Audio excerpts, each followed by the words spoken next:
Today's quick review is the FlightLine Bearcat. The Bearcat was one of the last of the single-engine cat series from Grumman. This one was a very late World War II design. It was actually on the aircraft carriers on the way to the Pacific when the war ended, so it never saw combat in World War II. But it was supposedly the best of their series after the Hellcat.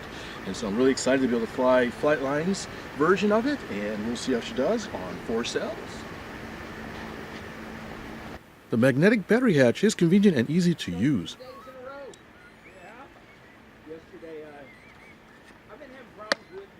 A quick control check. And we're off. I must say, the Bearcat taxis quite nicely. And I noted the yellow tips on the prop really stand out. As you can see, takeoff is quick. With the gear up, it has good power and speed.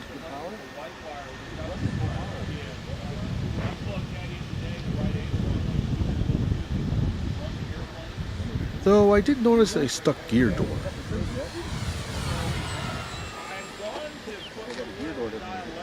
However, cycling the landing gear did seem to fix it a bit.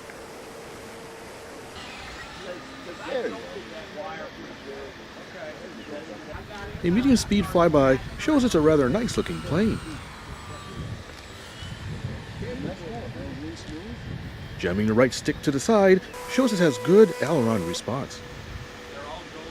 Though the first loop gave me a bit of a surprise. Yep, an elevator snap at the top of a loop. Going easier on the elevator on my second try prevented the snap. Thinking the CG might be an issue, I decided to see how it stalled. A slight wing drop, but not too bad.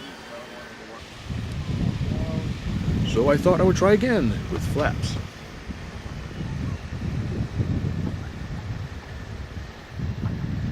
Again, more or less a straightforward stall.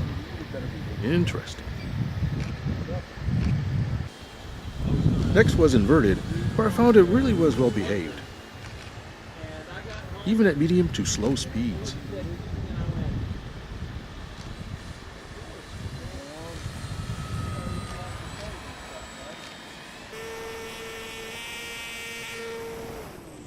Knife edges, however, are a mixed bag.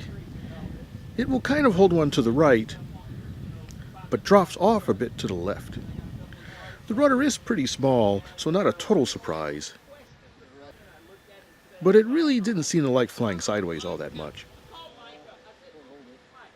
Snaps are also asymmetrical, with a left snap looking very sloppy.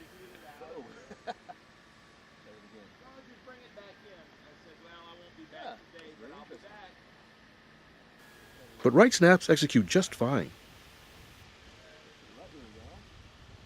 The saving grace is that rolls are really fun. I had no problem doing a rolling circle.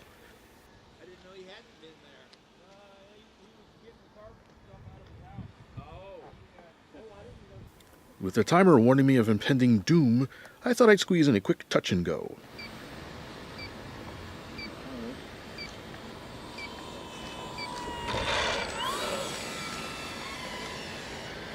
To my surprise, the Bearcat had nearly unlimited vertical late into the flight.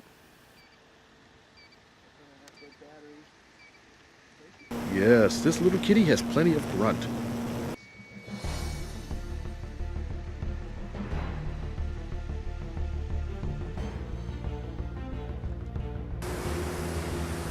Gear and flaps down, playtime was over. With just a little bit of throttle to keep drag at bay, she settled in quite nicely. Though I probably came in a little too fast. Oh well.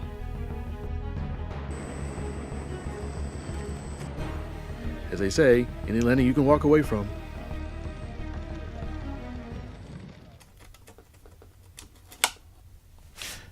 Well, there you have it.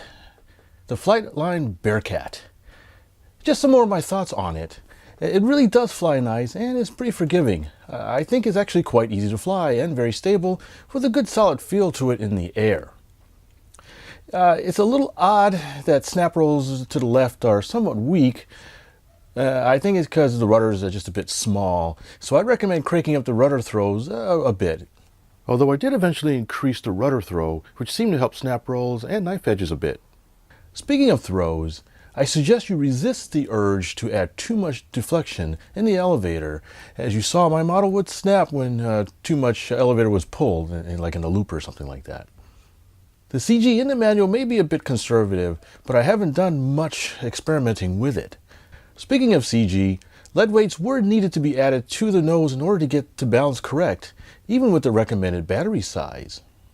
So while it may be a little bit quirky in the flight regime, it makes up with it for really good power and great looks. Do the Bearcat, take a little lesson and you can't go wrong. Do the Bearcat, that's the way we like. Do the Bearcat.